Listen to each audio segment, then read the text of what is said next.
Boa noite a todos. Estamos mais uma vez aqui online pelo Centro Espírita Joana d'Arc para fazermos uma reflexão acerca deste momento da humanidade. Este momento em que estamos às portas do mundo de regeneração e a humanidade se encontra frente a uma pandemia. Essa pandemia que nos traz muita ansiedade, muita descrença, muita incerteza sobre o futuro. E o Espiritismo veio a ser essa luz que nos esclarece e nos consola. Essa noite, portanto, estaremos refletindo acerca do Espiritismo no seu tríplice aspecto: ciência, filosofia e religião. Essa doutrina abençoada que nos traz esse esclarecimento que nos consola. E dentro de essa perspectiva, desse mundo de regeneração que se nos apresenta, estamos aí nesse amanhecer desse mundo de regeneração, adentrando na madrugada, mas já cruzamos a noite. E o Espiritismo vem nos trazer todos esses esclarecimentos. Emily, você que está aí online, como que está o som? Está bom o som? Dá um feedback para mim com relação ao som, se está audível. Eu estou com o microfone aqui ligado para melhorar. Aí quando vocês puderem, me dê um retorno, por favor, acerca do som. Nós vamos fazer a leitura de uma mensagem para a preparação e depois da mensagem nós vamos fazer a prece. A mensagem é do livro Momentos de Harmonia, de Divaldo Franco, do Espírito Joana de Ângeles. O título da mensagem é O Tempo. O tempo é de Deus, as ações são dos homens. Todas as tragédias e desaires que os homens sofrem, o tempo retifica. A terra vencida pela tempestade, o tempo, em nome de Deus, reverdece e a veste de flores. Os que perseguem e são ingratos, aprendem com o tempo que o mal é um dardo cravado nas carnes da alma, a dilacerá-las. Neste incessante passar do tempo, o sorriso de vitória se converte em caratonha de dor e a amargura se transforma em esperança. O tempo a ninguém poupa, na sua inigualável tarefa de colocar as coisas e os homens nos seus lugares. Não reajas precipitado quando ofendido, com a sofreguidão de quem deseja imediata justiça. Nunca te rebeles, porque te não reconhecem os valores positivos e somente te espezinham. O tempo refaz e altera as paisagens terrestres, modificando também os acontecimentos morais. O tempo demonstrou que o triunfo de Herodes, de Anás, de Caifás, de Pilatos, contra Jesus foi uma ilusão de breves momentos. Hoje, o vencido na cruz permanece como vencedor, ensinando que só o amor, através do tempo, restabelece a verdade e tudo encaminha nos justos fins. Tá baixo o som, Emily? Que a Eni tá fazendo positivo, que tá legal. Eu vou falar mais alto aqui um pouquinho. Aumentar o som? Deixa eu ver aqui se tem jeito de aumentar um pouquinho mais. Vê se melhorou. Tá melhor? Vamos fazer a prece e vocês me dão o feedback. Querido amigo Jesus, gratos por mais essa oportunidade de estarmos reunidos em Teu nome, refletindo sobre os Teus ensinamentos. Te pedimos o Seu amparo, o Seu apoio e a Tua presença, para que possamos fazer as reflexões pautadas nos ensinamentos do Teu Evangelho e que essas reflexões possam servir de alguma maneira para nos esclarecer acerca dos nossos objetivos reencarnatórios, acerca dos nossos deveres e dos nossos compromissos conscienciais com o nosso pretérito, para que possamos, dessa forma, aproveitar a nossa reencarnação e fazendo a boa utilização do tempo, para que possamos resgatar os nossos débitos do passado e, acima de tudo, Jesus, a unir forças para que possamos, através dos nossos esforços pacientes, perseverantes e continuados, cumprirmos os nossos objetivos reencarnatórios. Te pedimos por essa casa de amor que nos acolhe, o Centro Espírita Joana d'Arc, pelos seus frequentadores, pelos seus trabalhadores e também, Jesus, em especial, pedimos pela humanidade que passa por esse momento de desafio da pandemia. Que Deus e Jesus possam nos envolver para que possamos tomar consciência de qual é o significado dessa pandemia, para que ela possa passar o mais breve possível. Que possamos estar na tua sintonia, Jesus, de maneira que possamos vivenciar os teus ensinamentos dia a dia através dos nossos esforços. Te pedimos, Jesus, esteja conosco agora e sempre, que assim seja, graças a Deus. E aí, como que tá o som, Eni e Emily? Tá bom? Tá audível? Então, o tema da nossa reflexão da noite é Espiritismo, Ciência, Filosofia e Religião em tempos de pandemia. Deixa eu ver aqui o feedback. Ângelo, volume baixo. Tá baixo, Benedito? Ixi. Deixa eu desligar isso aqui. E agora, melhorou o som? Tá, continua baixo ainda? Está baixo? Vou ligar esse alto-falante aqui. Continua baixo, Moacir? Vê aí. Está muito baixo?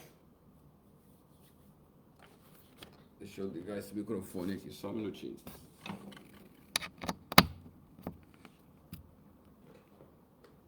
Vê se melhorou. Tá melhor? Melhorou? Então, beleza. Aí, ó, 3 melhorou. Então, vamos lá. Nós estamos, como eu falei inicialmente, nesse momento de, como se fosse a madrugada. Nós já passamos pela noite sombria. Estamos nessa madrugada, nesse amanhecer da nova era. E o nosso grande desafio, enquanto objetivo reencarnatório, é identificar justamente quais são os nossos propósitos, quais são os nossos objetivos. Para que eu possa estar alinhado com os meus objetivos, é muito importante que eu tenha uma direção, que eu tenha um propósito. E, acima de tudo, que eu tenha fé. Quando nós falamos em fé, nós vamos nos remeter ao propósito do tema, a proposta do tema, que é Espiritismo, Ciência, Filosofia e Religião. Nós vamos fazer uma breve recordação sobre a história do cristianismo e sobre como que foi que surgiu o Espiritismo e por que ele surgiu. Vamos nos recordar de uma fala de Jesus que está em João, no capítulo 14, nos versículos de 15 a 24, que Jesus, na sua onisciência relativa, porque a onisciência absoluta é Deus, mas ele, enquanto espírito crístico que era e que ele tinha essa onisciência, ele já sabia o que ia acontecer.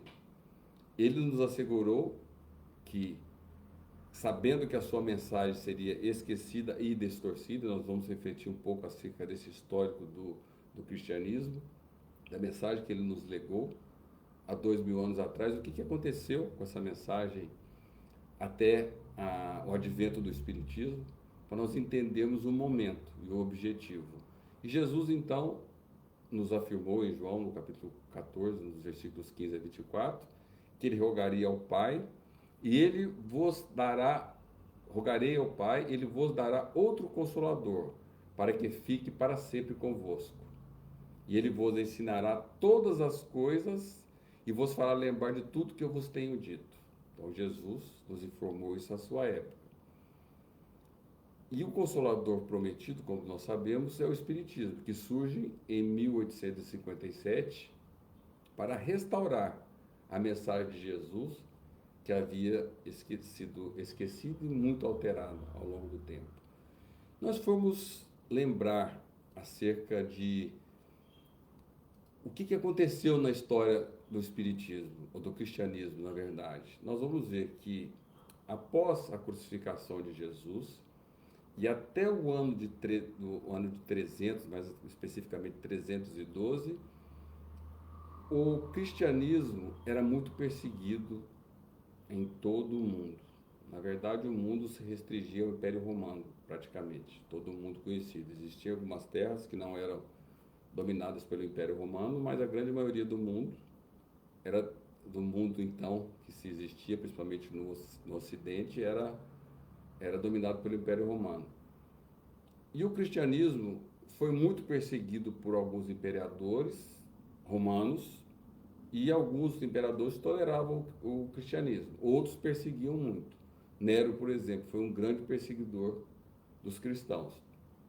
Mas o fato é que entre imperadores que tinham uma certa tolerância ao cristianismo e outros que perseguiam muito, muitos cristãos foram sacrificados ao longo desses 300 primeiros anos.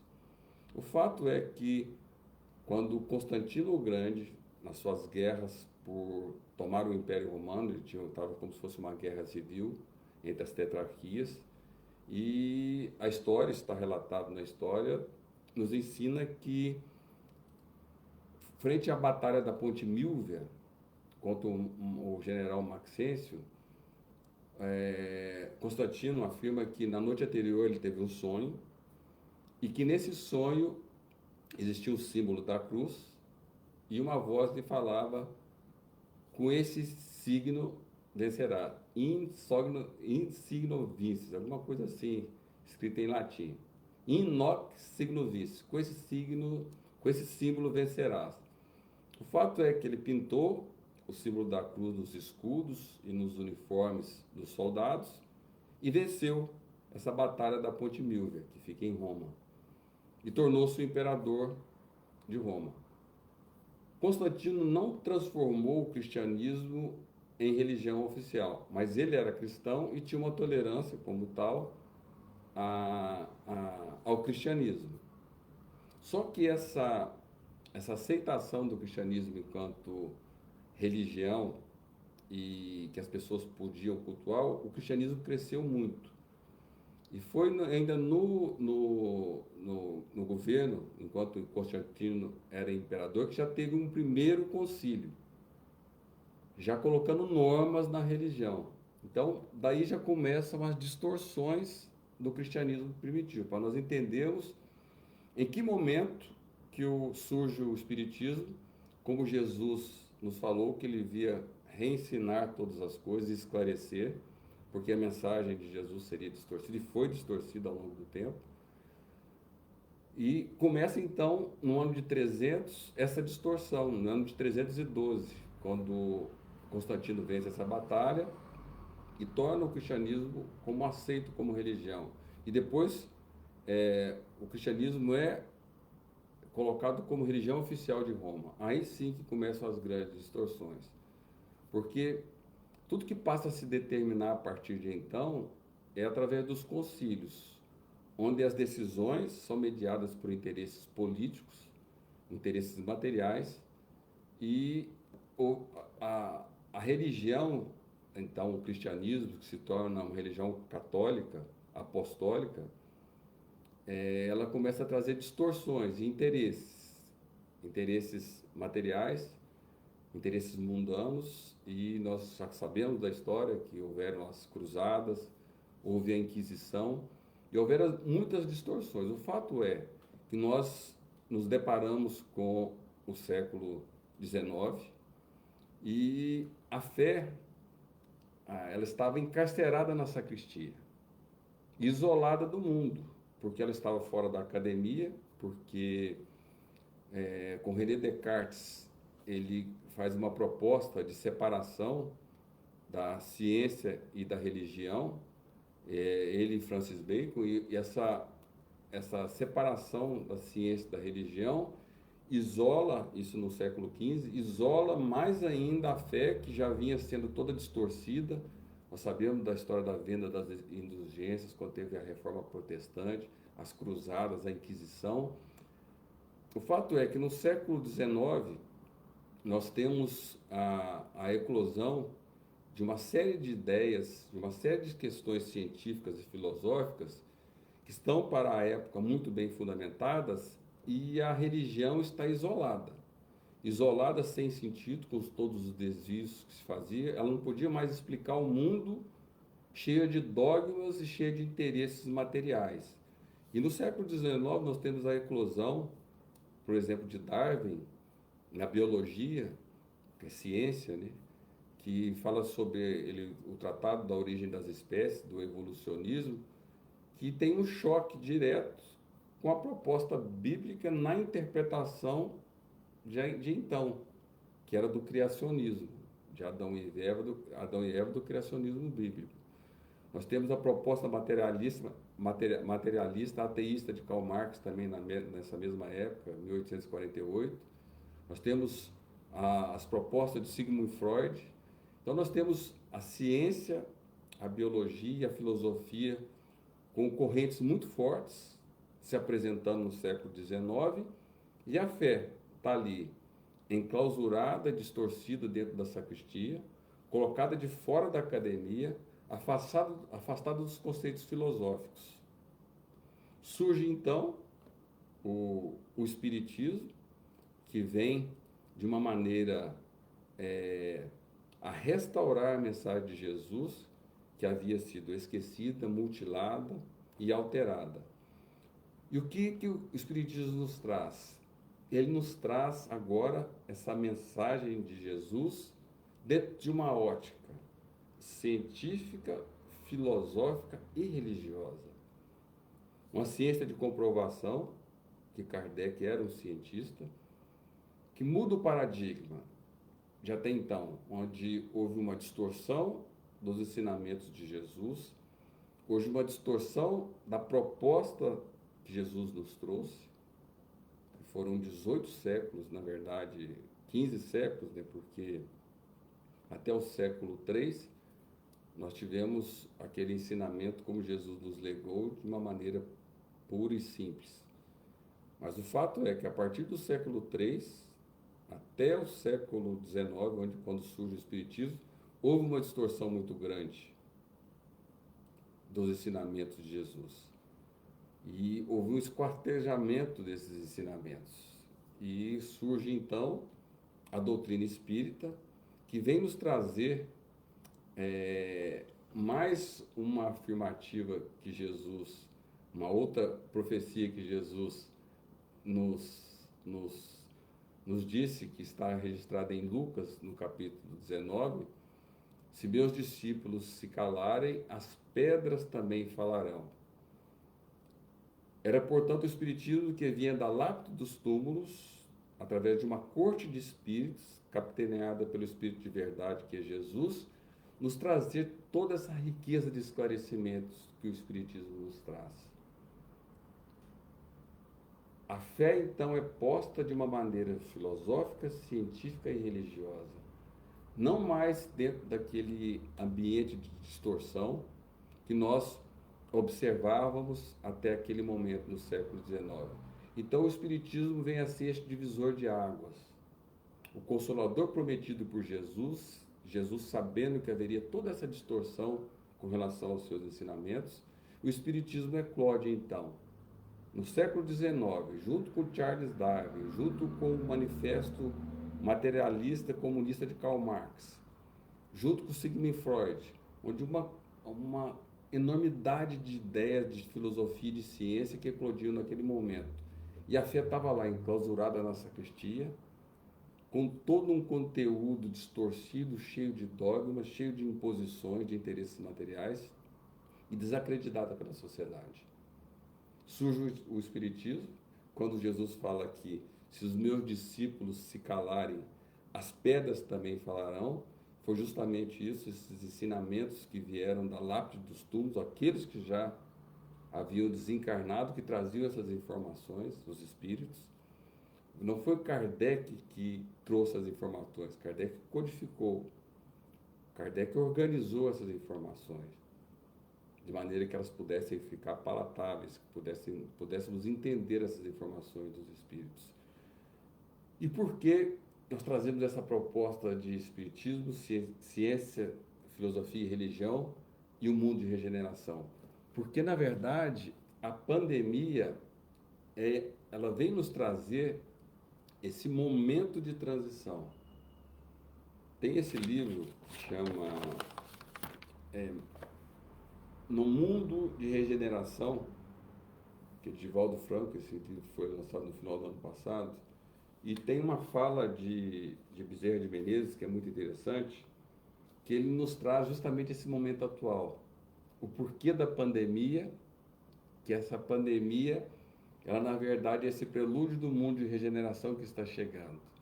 O que nós, enquanto habitantes, enquanto humanidade, os homens encarnados, estamos fazendo para que dessemos causa a essa pandemia?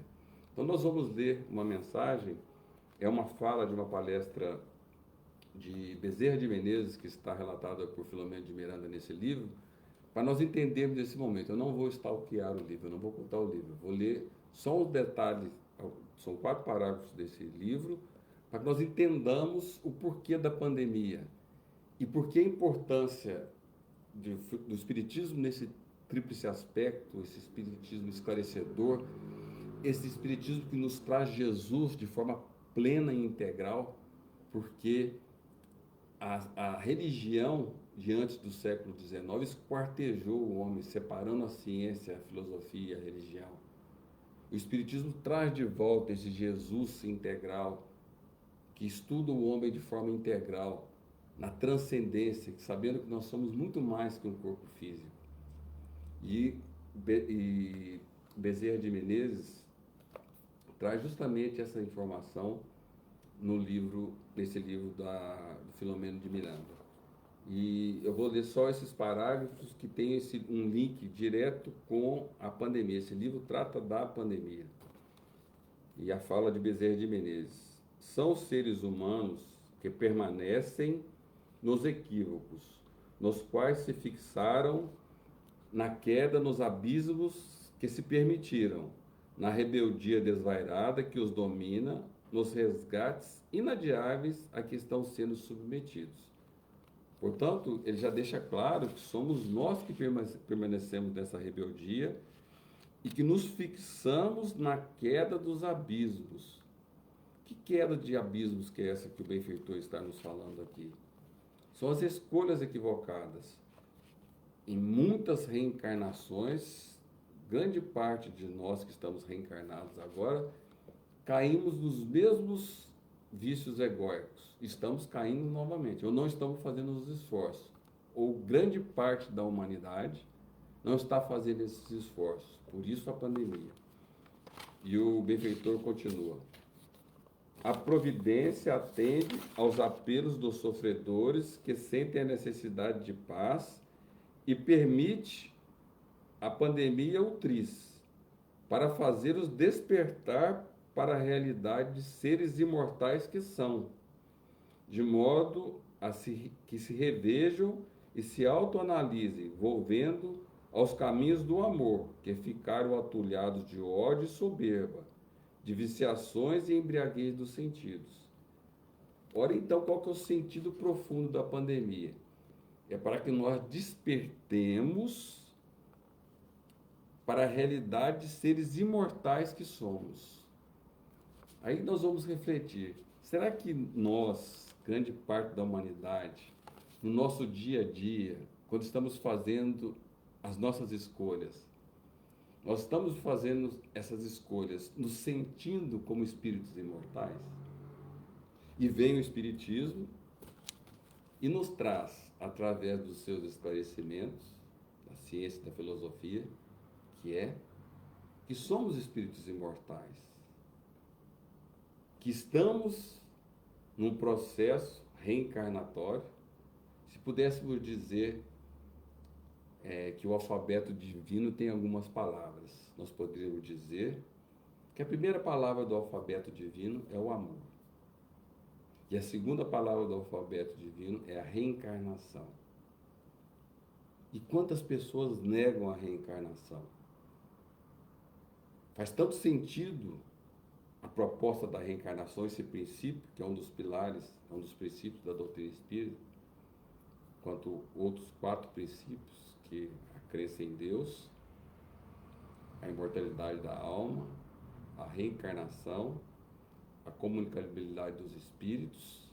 Então, a crença em Deus, imortalidade da alma, a reencarnação e a pluralidade dos mundos habitados. São esses 5 princípios. A reencarnação veio ser essa oportunidade abençoada. Só que, neste momento, a reencarnação tem um sentido todo especial, que é a questão dessa transição planetária. Como a transição planetária ela tem um tempo para acontecer, e a humanidade ainda continua, como nos afirma Bezerra de Menezes, capenga em algumas questões, vem a pandemia para que nós possamos despertar que somos espíritos imortais. Isso é um divisor de águas para a humanidade. E o benfeitor prossegue. Vou repetir que somos, a realidade que somos imortais, e para que possamos despertar das viciações e da embriaguez dos sentidos. À medida que a cultura vinha enlouquecendo, então ele fala aqui da cultura que a grande parte da humanidade vinha se permitindo. À medida que a cultura vinha enlouquecendo, os seres narcisistas e utilitaristas, torna-se inevitável um momento edificante, reacionário à luxúria e à anarquia. Fingia-se acreditar que a vida é resultado do fortuito, do inimaginável, sem objetivo, qual se fosse a Terra uma nau fantasma, que apareceu no mar do cosmo e logo mais se consumiria no nada. Aproveitar as suas concessões grosseiras seria a única maneira de viver, de desfrutar a existência caótica para eles. Tudo quanto induz ao amor e à renúncia das paixões animalizadas tem recebido aceitação indiscutida, enquanto a proposta de saúde moral tomba na zombaria e no descrédito. Olha, isso não é isso que nós estamos observando. Olha o que o benfeitor fala. Que tudo, que isso é a única maneira de desfrutar, que tudo que tomba para as paixões animalizadas tem recebido aceitação indiscutida, enquanto que a proposta de saúde moral tomba na zombaria e no descrédito. Ou seja, pode-se tudo no que diz respeito à consumpção dos prazeres. Qualquer pessoa, qualquer indivíduo que tem uma proposta sensata de saúde moral ou de uma conduta moral equilibrada, cai na zombaria e no descrédito. O que nós vemos nas grandes redes de comunicação em massa, nas televisões nossas? O que nós assistimos nas novelas, nos seriados? Quais são as propostas, quais são os convites que elas nos oferecem? Se não é a consumpção pelo prazer, se não é o pode tudo nas relações sexuais, se não é sobre a questão dos prazeres da vida, tudo pode, tudo é lícito, tudo é social. Enquanto que qualquer pessoa que tenha uma postura moral equilibrada é discriminada, é maldita, é zombada. Não é isso que o benfeitor está nos falando. E ele prossegue. A semelhança de vezes anteriores em que as pandemias ameaçaram a existência humana e desaparecem após cumprir o seu objetivo, a atual é portadora de um programa seletivo de espíritos para preparar o advento de novos tempos. Aqui ele entra bem no tema da palestra, que essa pandemia ela está preparando para um mundo de regeneração. Como outras pandemias, prepararam a Terra para mudanças. Certamente serão afetados milhares de seres que se encontram na pauta vibratória da virose, mas estarão resgatando outros graves comportamentos, a fim de se ajustarem à ordem que será vigente no planeta do mundo de regeneração. Logo mais, quando tudo se acalmar e a lei de progresso funcionar com mais rigor. Portanto, quem está sendo afetado de forma mais grave pelo vírus do coronavírus, pelo coronavírus, é que contam da pauta vibratória desses indivíduos. Porque se nós não encontrarmos uma explicação, nós que perdemos entes queridos com essa pandemia, nesta vida, o benfeitor esclarece que certamente os milhares de seres que se encontram na pauta vibratória da virose, mas estarão resgatando outros graves comportamentos, a fim de se ajustarem à ordem que será vigente no planeta. Muitos que estão indo para a forma mais grave do coronavírus, da pandemia, estão desencarnando. Se nós não encontrarmos uma resposta nessa reencarnação, ele está nos esclarecendo. Diz respeito a outras reencarnações. É um reajustamento para que esses espíritos possam estar na pauta vibratória do planeta de regeneração. Olha que esclarecimento que a doutrina espírita nos traz com relação à pandemia. Que aqueles de nós que não estamos alinhados com essa pauta vibratória, podemos estar vulneráveis a essa virose, mais vulneráveis. Se nós perguntarmos à nossa consciência, qual é o meu sentido existencial, qual é o meu objetivo de vida? E mais, uma outra questão, para que Deus me criou? A resposta é a mesma para as duas questões. Qual o objetivo da minha vida e para que Deus me criou? Vou responder a segunda primeiro. Deus me criou, Deus nos criou para sermos felizes. Deus me criou para que eu seja feliz.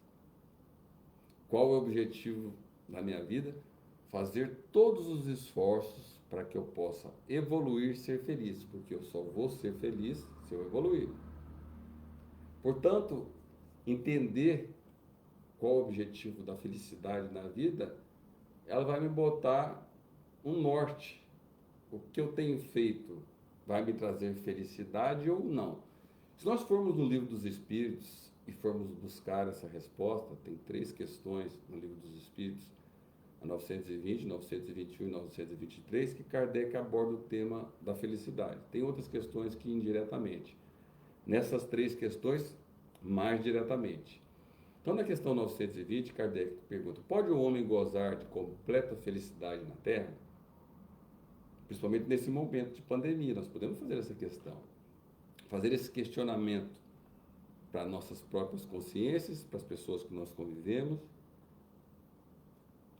Posso gozar da completa felicidade no planeta Terra?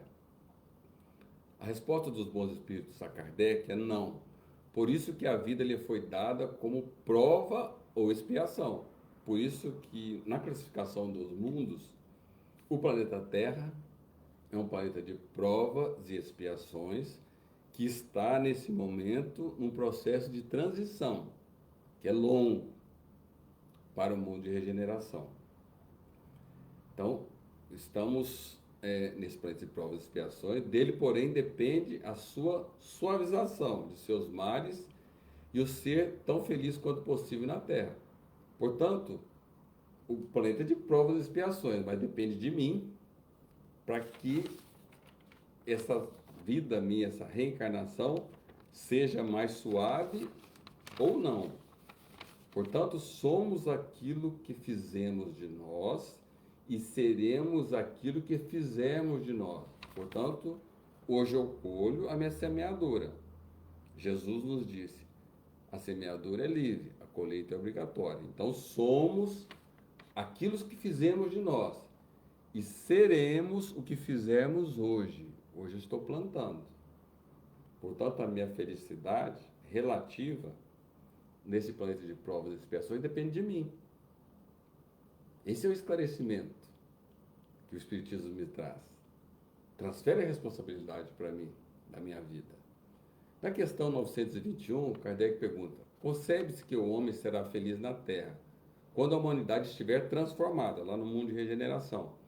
Mas enquanto isso não se verifica, poderá conseguir uma felicidade relativa? Olha que pergunta inteligente. As perguntas do Livro dos Espíritos são tão importantes quanto as respostas. E a resposta que os bons espíritos trazem para Kardec é: o homem é quase sempre o beiro de sua própria infelicidade. Praticando a lei de Deus, olha só que informação importante. Temos que conhecer essa lei, investigar essa lei para que eu possa amar e respeitar a lei de Deus, porque dela depende a minha felicidade. O homem é quase sempre o beiro da sua própria infelicidade. Praticando a lei de Deus, a muitos males se forrará e proporcionará a si mesmo felicidade tão grande quanto comporte a sua existência grosseira. Olha que informação importante.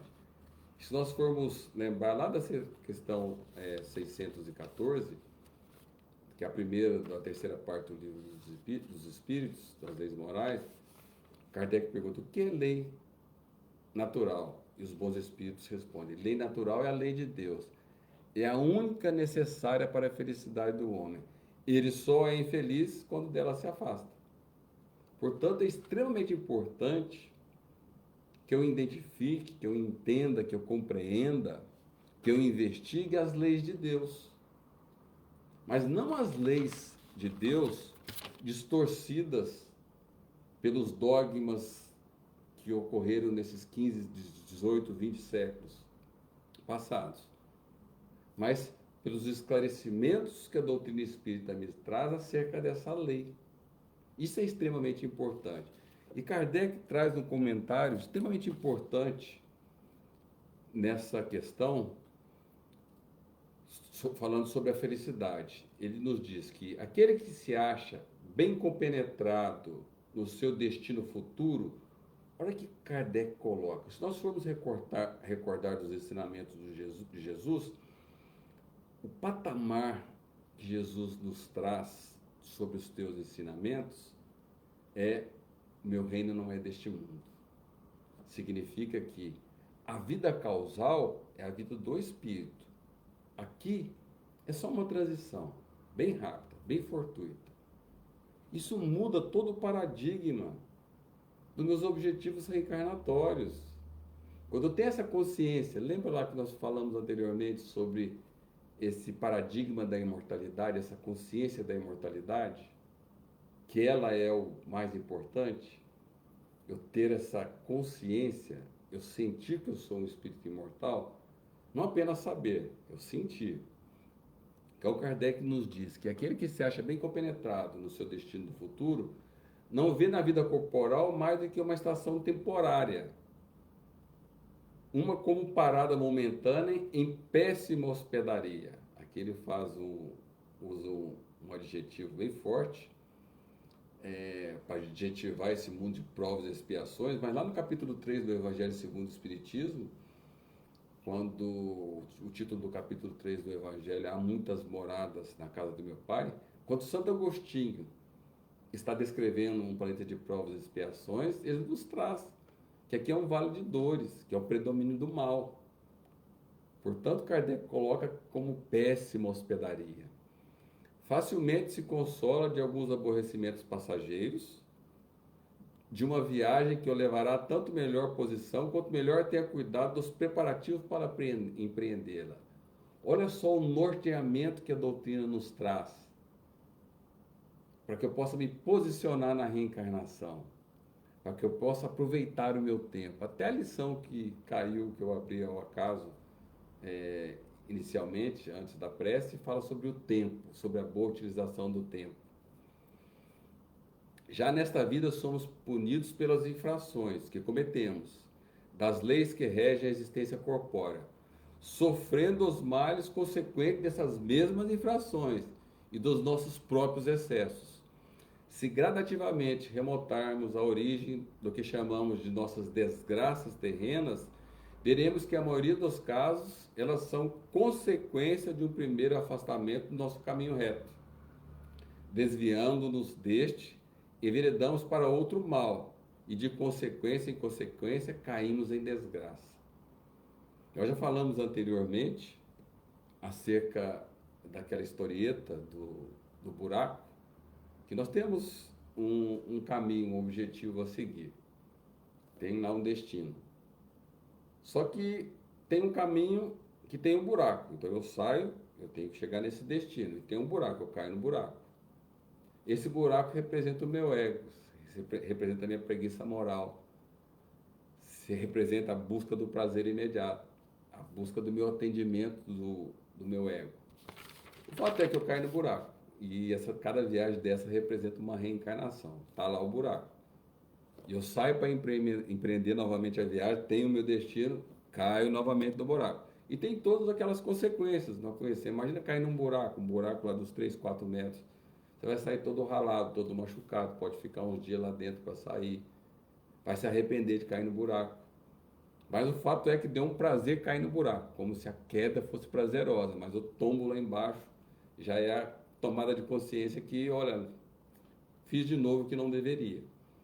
O fato é que na terceira viagem, terceira reencarnação, só um símbolo, eu chego no buraco e falo, opa, já caí nesse buraco. Eu dou a volta, olho para o buraco, fico com vontade de pular no buraco, mas não pulo no buraco. Porque eu já tomei consciência pela experiência, pela dor, pelo sofrimento, que não compensa cair no buraco. O fato é que na quarta viagem que eu estou empreendendo, eu já sei que tem um buraco, eu já passo longe do buraco. Eu dou a volta pelo buraco e chego no meu destino. Na quinta viagem, eu sei que nesse caminho tem um buraco, eu opto por passar por outro caminho. Eu sigo em paz. É só uma historieta para nós entendermos quando Kardec coloca sobre essa questão de sermos punidos pelas infrações que cometemos, das leis que regem a existência corpórea, sofrendo os males e consequências dessas mesmas infrações, são por escolhas nossas. Então o que eu vivo hoje é o que eu fiz ontem. E amanhã é o que eu fizer hoje. O Espiritismo me traz esse esclarecimento. E esse esclarecimento que eu sou muito mais que um corpo. Esse corpo é transitório. Ninguém perde ninguém.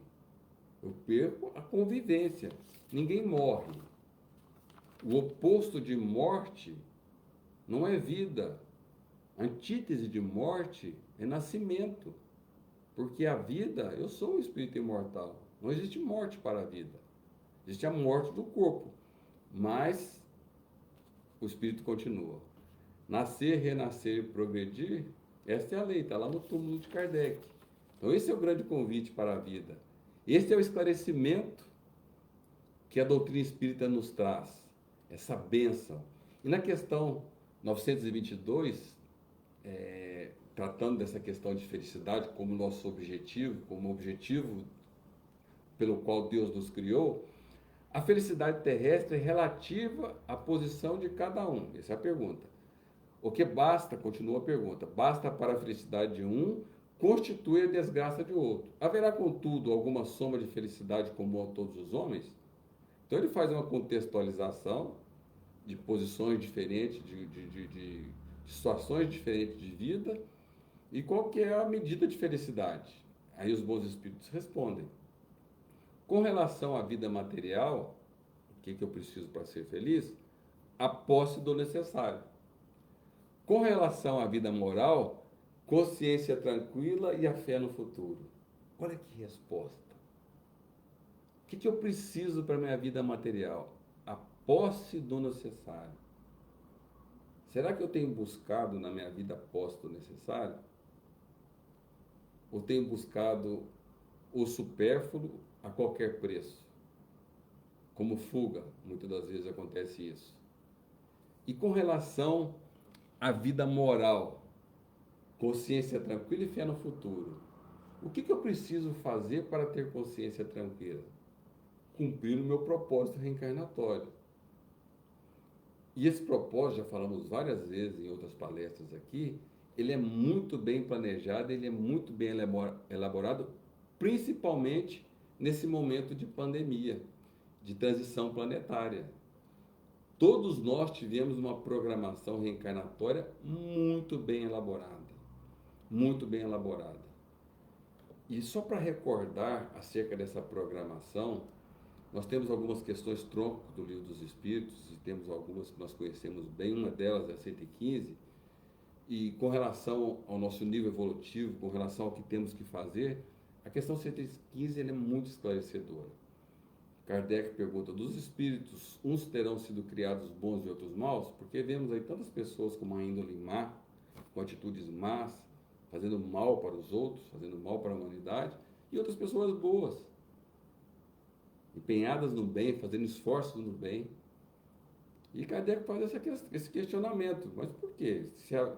Já põe em xeque essa condição de uma reencarnação, de uma vida única, né? O que pode nascer uma criança, às vezes, que nós vemos com uma índole má, que bate, que morde, e uma outra criança toda carinhosa, uma pessoa que teve uma boa criação, uma criança que teve uma boa criação, teve uma boa educação na juventude, e torna-se uma adolescente, torna-se uma pessoa que não é uma pessoa de bem, com atitudes negativas. E é uma resposta muito esclarecedora dessa questão. Deus criou todos os espíritos simples e ignorantes, ou seja, nós vamos criar todos iguais, simples e ignorantes. Isto é, sem saber. A cada um deu determinada missão, a fim de esclarecê-los e fazer chegar progressivamente à perfeição, pelo conhecimento da verdade. Olha só que esclarecimento que o Espiritismo me traz. Então eu tenho uma missão que vai me fazer chegar progressivamente à perfeição. E essa perfeição é que vai me fazer feliz. Então olha só, lembra que nós falamos do Deus, por que Deus me criou? Para ser feliz? Qual o meu objetivo? Ser feliz através da minha evolução? Como que eu vou evoluir? Através das missões que eu recebo das minhas reencarnações. Mas essa missão, para que ela seja bem executada, existe uma condição: conhecimento da verdade. O que é a verdade? A verdade são as leis de Deus. Quando Jesus nos fala, conhecereis a verdade, e a verdade vos libertará, não é o conhecimento da verdade que liberta, é a verdade, a vivência da verdade na intimidade do meu coração. A investigação dessas leis que estão na minha consciência, que está lá na questão 621, onde está escrita a lei de Deus? Kardec pergunta. Os bons espíritos respondem, na consciência. As leis de Deus estão íncitas nas nossas consciências, elas estão latentes. Cabe a cada um de nós fazer esse esforço paciente, perseverante, continuado, de investigar essas leis, essa autopercepção amorosa.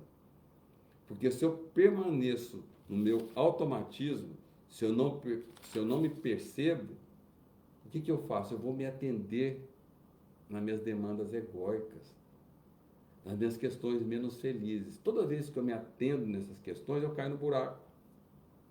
Pode ser um buraquinho, um buraco médio ou um buracão.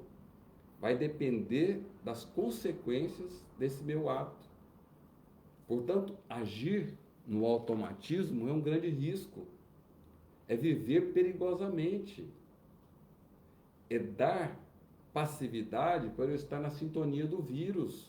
Aquilo que Bezerra de Menezes falou. Aqueles que estão sendo acometidos de forma mais grave pela virose, ou fizeram alguma coisa no passado que tem esse resgate para fazer esse ajuste moral, então isso é ótimo, quer dizer que se ocorreu a desencarnação de um ente querido pela virose, e esse ente querido não fez nada que justificasse dessa reencarnação, ele está cumprindo esse reajuste e não é um adeus, é um até breve. Esse é o grande esclarecimento que a doutrina espírita nos traz, porque todos nós vamos desencarnar. É a única verdade inexorável da vida. Se eu vou desencarnar, eu vou me encontrar com o meu ente querido, desde que estejamos na mesma sintonia de condições. Porque a morte não muda ninguém. Nós mudamos de situação. Eu vou deixar esse corpo denso, ele vai se transformar em outro tipo de célula, vai virar adubo. E todas as mensagens que eu registrei no meu perispírito, que é esse envoltório que envolve o espírito, vão registradas no perispírito. Tudo que eu investi em mim de positivo e tudo que eu investi de negativo. Vai muito bem registrado. Portanto, o conhecimento da verdade, das leis, e essa vivência das leis, esse conhecimento é no sentido mais amplo e mais profundo, não é só o conhecer, que nós vimos na fala de Jesus, conhecereis a verdade, e a verdade que liberta. Libertar justamente desses vícios egóicos, desses desmandos que me faz cair nos buracos, nas ciladas da vida, dos abismos, dos desmandos da preguiça moral, da rebeldia. Através desse conhecimento da verdade, para aproximá-los de si. Nessa perfeição é que nós vamos encontrar a pura e eterna felicidade. Passando pelas provas que Deus lhe impõe, é que os espíritos adquirem esse conhecimento. Portanto, essa experienciação do que eu posso fazer e devo, do que eu posso e não devo, é na vivência da vida. E quando eu tenho esse norte, essa ciência esclarecedora que a doutrina expressa, essa filosofia que me traz os porquês, o que eu estou fazendo aqui, de onde eu vim, qual a origem dos espíritos, de onde eu vim, para onde eu vou, qual que é o meu objetivo reencarnatório, essa é uma filosofia que esclarece. Ela esclarece, mas ela norteia. E ela dá esse amparo para essa fé, para essa conduta moral, que faz um sentido. Eu vou ter uma boa conduta moral porque eu estou amparado por essa filosofia, essa ciência que me explica que as consequências que eu colho hoje foi de uma semeadura passada. E o meu futuro, o segundo que chega, depende da minha conduta do hoje. Isso me responsabiliza. Isso é lei de responsabilidade. Pois se eu tenho livre-arbítrio, que eu posso fazer o que eu quiser, eu tenho, por outro lado, a lei de responsabilidade que me convida a uma conduta acertada. A essa premissa da lei de caridade que me convida a fazer o outro o que eu gostaria que me fizesse. E nem isso nós botamos em prática. É uma premissa que todo mundo conhece. Mas como eu estou muito distante, através de eu conheço, eu sei, mas a minha vivência, essa compreensão, isso está posto na questão 619, quando Kardec pergunta aos bons espíritos, facultou Deus a todos os meios de conhecer a sua lei? E nós sabemos que a resposta é, todos podem conhecer, mas nem todos a compreendem. Então existe uma diferença entre conhecimento e compreensão. Eu posso até saber, cognitivamente, mas isso não toca o meu coração, então não faz sentido para mim. Portanto, passar pelas provas que Deus nos impõe, e Deus me impõe, é que eu vou adquirir essa compreensão. Passar pelas provas de forma reflexiva, entender por que isso está acontecendo comigo. Por que eu estou sentindo isso? Por que eu estou pensando isso? Quando o Santo Agostinho responde a questão 919, Kardec faz a pergunta, todos nós conhecemos, qual o meio prático e eficaz que eu possa melhorar na vida e vencer o arrastamento do mal?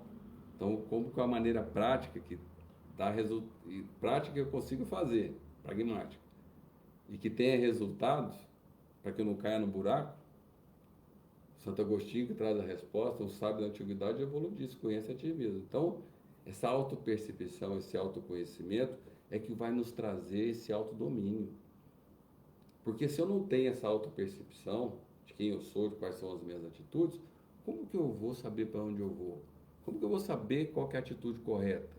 Se eu estou solto na vida, agindo de forma automática, só reagindo, me atendendo nos meus mais diversos desejos.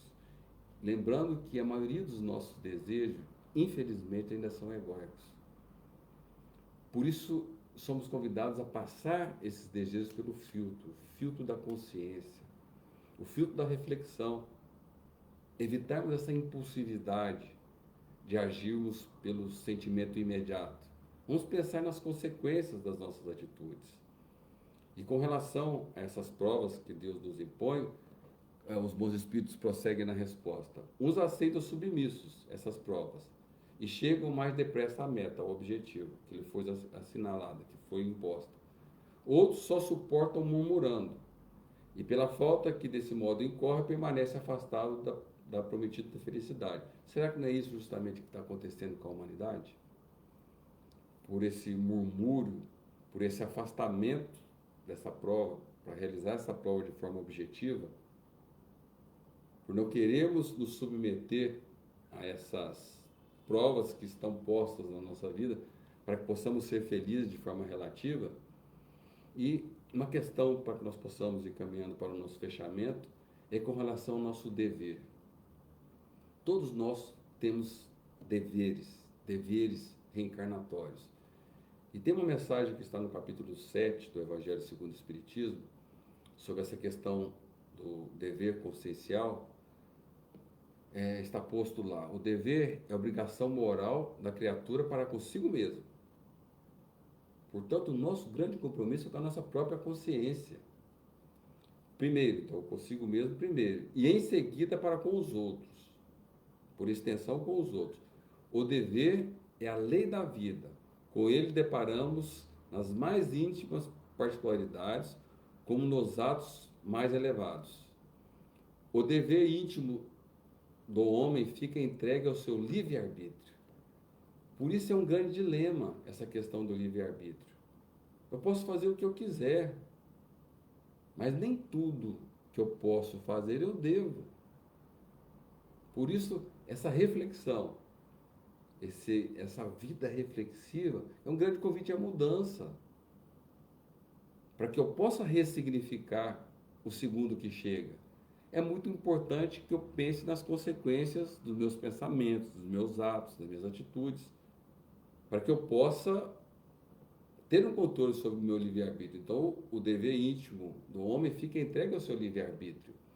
O aguilhão da consciência, guardião da probidade interior, o adverte, o sustenta, mas muitas vezes mostra-se impotente diante dos sofismas da paixão.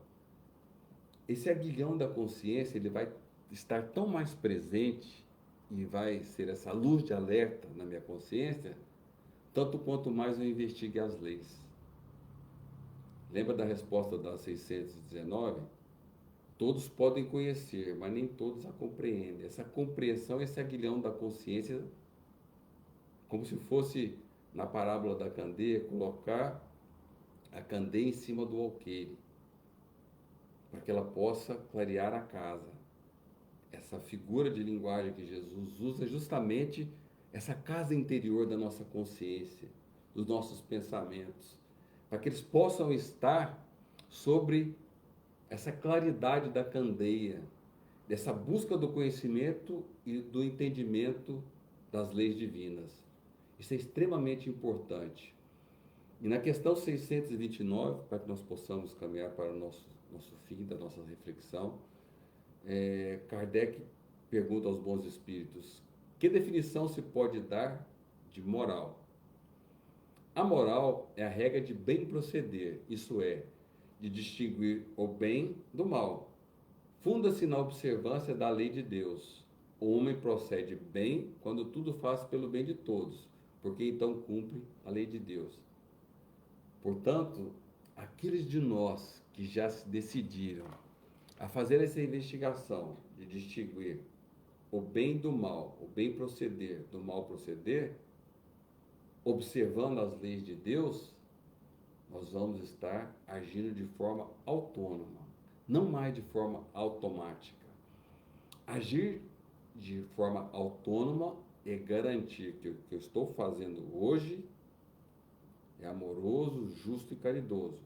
Isso vai reverberar no segundo que chega, de forma que eu passo a sentir essa suavidade e leveza que Jesus nos prometeu, aqueles que seguíssemos na direção do seu jugo, do amor que ele nos ensinou, e fizéssemos todos esses esforços. Então é possível, sim, em tempo de pandemia, estarmos com suavidade e leveza, com fé, com confiança, desde que estejamos cumprindo os nossos deveres conscienciais. com esse amparo, com esse esclarecimento abençoado que a doutrina espírita nos traz, sob o amparo da ciência, da filosofia e da religião, para que possamos conseguir o nosso passaporte para o mundo de regeneração, que já estamos na madrugada desse mundo. Que Jesus possa nos abençoar e nos envolver.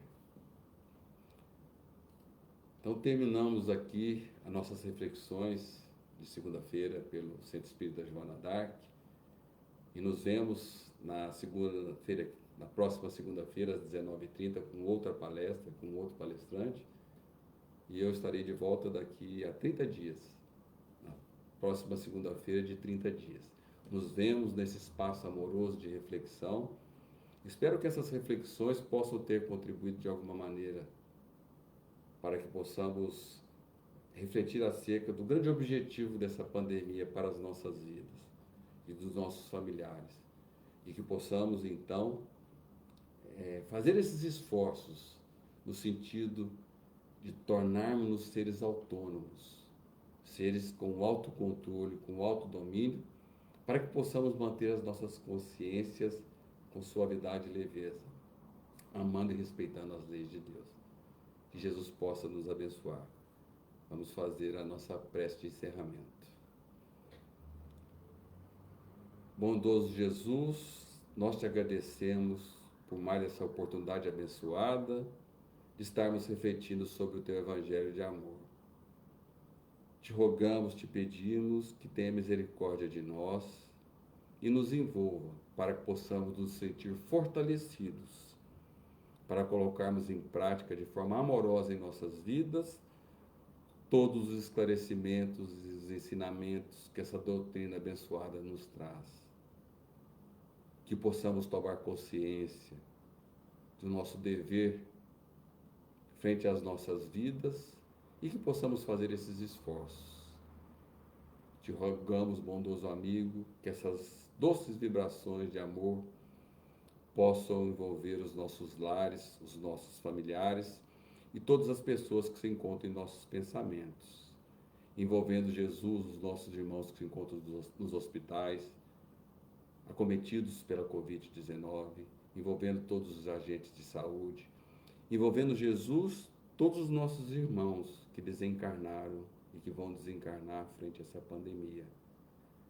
Que eles possam ter consciência que a vida continua, que não é um adeus, é um até breve. Ninguém morre, a vida é plena, somos espíritos imortais, não existe a morte, existe apenas uma transição para o mundo dos espíritos. Que possamos, Jesus, ter consciência dessa verdade absoluta do teu evangelho e que possamos estar na tua sintonia, fazendo os esforços no limite de nossas forças para cumprirmos as tuas leis abençoadas. Te rogamos, Mestre, esteja conosco agora e sempre, que assim seja, graças a Deus. Então ficamos por aqui, nos vemos na próxima segunda, nesse espaço amoroso, às 19h30. Até lá.